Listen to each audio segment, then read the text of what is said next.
सबसे पहले आप सब लोगों को रमज़ान मुबारक। और अब हम बात कर लेते हैं बार्सिलोना वर्सेस रियल सोसिएडाड के मैच के बारे में। देखो यार, इस फिक्चर की इम्पोर्टेंस अब इसलिए भी बन चुकी है क्योंकि रियल मैड्रिड ने अपने 3 important points against real Betis drop कर दिए और साथ ही साथ एथलेटिको मैड्रिड ने अपना एक बहुत ही खतरनाक fixture against Athletic Club Bilbao 1-0 के साथ जीत लिया, जिसका मतलब ये है कि टेबल को अगर हम देखें तो for the time being at least Atletico Madrid आपको टॉप ऑफ द टेबल बैठी हुई नजर आ रही है और उसको बार्सिलोना के ऊपर 2 पॉइंट की लीड हासिल है। बार्सा अगर अपना game in hand against Real Sociedad जीत जाती है तो बार्सिलोना अपना top spot La Liga table के ऊपर रिक्लेम कर लेगी और उसके साथ साथ रियल मैड्रिड के ऊपर बार्सा को 3 पॉइंट की बढ़त भी मिल जाएगी। मैंने आपको पहले भी एक बात कही थी और मैं दोबारा उसको रिपीट करता हूँ कि ला लीगा इस वक्त बहुत टाइट चल रही है, बहुत ही टाइट सिचुएशन है। और यहाँ से बारसा को अगर ला लीगा टाइटल जीतना है तो हमारी जो डायरेक्ट गेम्स हैं अगेंस्ट रियल मैड्रिड और एटलेटिको मैड्रिड, वो बहुत मैटर करती हैं। वहाँ पर क्या रिजल्ट्स निकलेंगे और कौन सी टीम वहाँ पर पॉइंट्स ड्रॉप करेगी और कौन सी टीम मैच जीतेगी, तो वहाँ पर मेरे ख्याल से लीग जो है वो डिसाइड होगी। यहाँ से हैंसी फ्लिक के लिए अब चीज़ें बहुत ही चैलेंजिंग होती हुई नज़र आ रही हैं। उसकी रीज़न ये है कि फिक्चर्स जो हैं वो बड़े ख़तरनाक हैं। अभी आपने रिसेंट वीक में देखा कि मिड वीक में हम लोगों ने एटलेटिको मैड्रिड के अगेंस्ट कोपा डेल रे का फर्स्ट लेग खेला था और हम लोगों के पास वहाँ पर एडवांटेज था, 2 गोल की लीड भी थी हमारे पास, लेकिन आखिरी 5 मिनट में एटलेटिको मैड्रिड ने वो मैच बराबर कर दिया। जिसका मतलब ये है कि कोपा डेल रे का जो सेकंड लेग होगा वो बहुत ही इंपॉर्टेंट होगा और हमें दोबारा से मेहनत करनी होगी ताकि हम लोग फाइनल के लिए क्वालिफाई कर सकें। और अभी रियल सोसिएडाड वाला गेम आज हम लोग खेलेंगे, उसके साथ हमें मिड वीक में खेलना है चैंपियंस लीग का गेम बेनिफिका वाला, जो कि वो भी एक मुश्किल फिक्चर होगा। और उसकी रीज़न ये है कि आपने ग्रुप स्टेज वाला फिक्चर तो देखा ही होगा, जहाँ पर बार्सिलोना ने एक बहुत ही ज़बरदस्त सा कमबैक किया था और इस वक्त जो पोर्चुगल मीडिया है वो भी ये बात ऑलरेडी समझ के बैठा हुआ है कि बेनिफिका जो है वो अगले राउंड के लिए ऑलरेडी क्वालिफाई कर चुकी है और वो बहुत कॉन्फिडेंट है कि वो बार्सिलोना को हरा सकते हैं। फिर उसके बाद ओसासुना वाला गेम हमें ला लीगा में खेलना है और फिर इंटरनेशनल ब्रेक आ जाएगी और उस इंटरनेशनल ब्रेक के बाद हमारा मैच होगा एटलेटिको मैड्रिड के साथ। तो यहाँ से जो चीज़ें हैं वो हैंसी फ्लिक के लिए इतनी ज़्यादा आसान नहीं होंगी और हमें बहुत सारी रोटेशंस भी जो है वो देखने में मिलेंगी क्योंकि हमारे स्क्वाड डेप्थ इतनी ज़्यादा है नहीं। और हमें यहाँ पर जो सीज़न है वो मेक और ब्रेक की तरफ होता हुआ नज़र आ रहा है और एक बुरा गेम जो है वो सीज़न को ख़राब कर सकता है। तो इसलिए रियल सोसिएडाड वाला गेम बहुत ही इम्पोर्टेंट होगा क्योंकि अगर हम लोगों को लीड वापस लेनी है ला लीगा टेबल के ऊपर तो हमें रियल सोसिएडाड वाला गेम जो है वो अच्छे से खेलना भी है और जीतना भी है। देखो, फ्लिक ने प्रेस कॉन्फ्रेंस में एक बात कही है और उन्होंने रियल सोसिएडाड की जो है वो तारीफ की है। उन्होंने कहा कि यार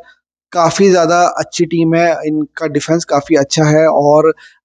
गेम को कैसे चलाना है, बॉल कैसे चलानी है, पोजीशन कैसे रखना है, ये बहुत अच्छे तरीके के साथ जानते हैं और एक बड़ी अच्छी वेल बैलेंस टीम है। बारसा को एक एडवांटेज ये हो सकता है इस गेम में कि कुबू जो कि बार्सिलोना की ला मासिया की प्रोडक्ट है, वो इस गेम के लिए अवेलेबल नहीं होंगे। उनका पिछला सीज़न भी बहुत अच्छा रहा था और आपको याद होगा कि वो ला मासिया छोड़ के जब गए थे फिर उन्होंने मैड्रिड को भी एक दफ़ा ज्वाइन किया था और फिर अब वो रियल सोसिएडाड की तरफ से खेल रहे थे। उनका पिछला सीज़न बहुत एक्सेप्शनल था और ये सीज़न भी उनका काफ़ी अच्छा जा रहा था, लेकिन इस गेम के लिए वो अवेलेबल नहीं होंगे, जो कि कहीं न कहीं बार्सिलोना को एडवांटेज मिल सकता है इस चीज़ का। साथ ही साथ फ्लिक ने क्रिस्टेंसन के इंजरी अपडेट भी दी है क्योंकि वो वापस आ चुके थे, ट्रेनिंग कर रहे थे, ऐसी न्यूज़ भी आ रही थी और इस गेम के लिए वो अवेलेबल भी हो सकते थे। लेकिन ट्रेनिंग सेशन में उनको दोबारा से इंजरी रिलैप्स हुआ है और अब पता नहीं वो कितने दिन के लिए दोबारा से जो है वो बाहर चले गए हैं। तो मतलब ये है कि क्रिस्टेंसन की अवेलेबिलिटी तो इस गेम में है नहीं और रोटेशंस की उन्होंने ये कंफर्मेशन की है कि रोटेशंस जो है वो इस गेम में देखने को मिल सकती हैं। और ऑफ कोर्स बनता भी है क्योंकि मैंने आपको पूरे फिक्चर्स बताए हैं जो अभी रिसेंटली हुए हैं और जो आने वाले हैं, तो यहाँ पर बार्सिलोना को अपने स्क्वाड को अच्छे से रोटेट करना है और अपने प्लेयर्स को रेस्ट भी कराना है और प्लेयर्स को सही से यूटिलाइज भी करना है। तो ये एक जो है वो इम्पोर्टेंट न्यूज़ थी और उसके साथ साथ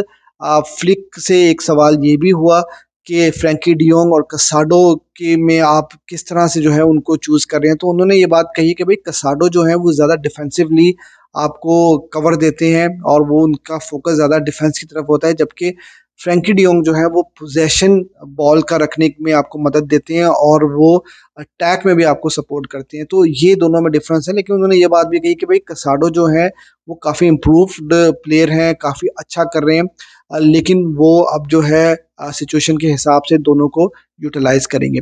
अब बार्सिलोना वर्सेस रियल सोसिएडाड की अगर हम रिकॉर्ड की बात करें तो पिछली जो 10 गेम्स बार्सिलोना ने खेली हैं रियल सोसिएडाड के अगेंस्ट, तो बार्सा ने 10 में से 9 गेम्स जीती हैं और एक ही गेम उनके अगेंस्ट हारा है। तो बार्सा का रिकॉर्ड काफ़ी ज़्यादा अच्छा है और अभी Real Sociedad La Liga table पे 9th पोजीशन के ऊपर बैठी हुई है। अब हम प्रेडिक्ट करते हैं कि बार्सा की लाइनअप इस मैच में क्या होगी। देखो, फ्लिक की लाइनअप को प्रेडिक्ट करना इतना ज़्यादा आसान नहीं है, लेकिन उन्होंने एक चीज़ तो कंफर्म की है कि इस गेम में हमें रोटेशंस देखने को मिल सकती हैं। तो रोटेशंस को ज़हन में रख के हम लोग लाइनअप बनाने की कोशिश करते हैं। देखो, शेज़नी इस गेम को स्टार्ट करेंगे क्योंकि वो हमारे मेन गोलकीपर हैं और कुंदे जिस तरह से वो हर गेम खेलते आ रहे हैं, ये गेम भी वो खेलेंगे। सेंटर बैक में मुझे ऐसा लगता है क्योंकि हमारी मिड वीक में चैंपियंस लीग की गेम आ रही है, तो इनिगो मार्टिनेज को रेस्ट कराया जा सकता है। कुबार्सी और उसके साथ-साथ अरोहो ये गेम स्टार्ट कर सकते हैं। अरोहो इंजर्ड हो चुके थे जिसकी वजह से उनको 3-4 गेम्स में वो बेंच पे अवेलेबल तो थे, लेकिन उनको नहीं खिलाया गया था और कहीं न कहीं ऑफसाइड ट्रैप का भी एक इश्यू है, वो अभी तक उतने अच्छे से समझ नहीं पाए जितने अच्छे से कुबार्सी और इनिगो मार्टिनेज समझे हैं। लेकिन इस गेम में मुझे लगता है कि अरोहो को स्टार्ट कराया जाएगा और वही ये गेम स्टार्ट करेंगे। बाल्दे ये गेम स्टार्ट करते हुए मुझे नज़र आ रहे हैं और उसके साथ आपकी जो मिडफ़ील्ड है यहाँ पर थोड़ा-सा जो है मुझे लगता है कि वो चीज़ें ट्रिकी हो सकती हैं प्रिडिक्ट करना। मुझे ये लगता है कि कसाडो इस गेम को शायद स्टार्ट करें पेड्री के साथ और उसके साथ-साथ गावी को जो है ये गेम स्टार्ट कराया जा सकता है। क्योंकि फ्रंट थ्री में आपको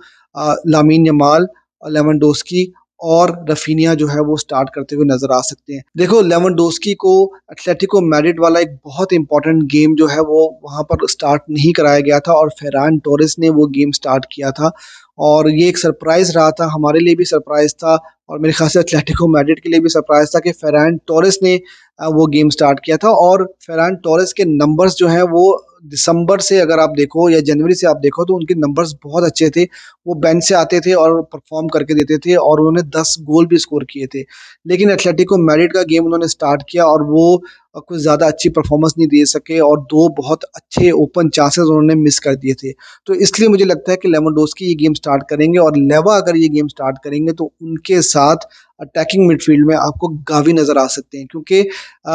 गावी जब भी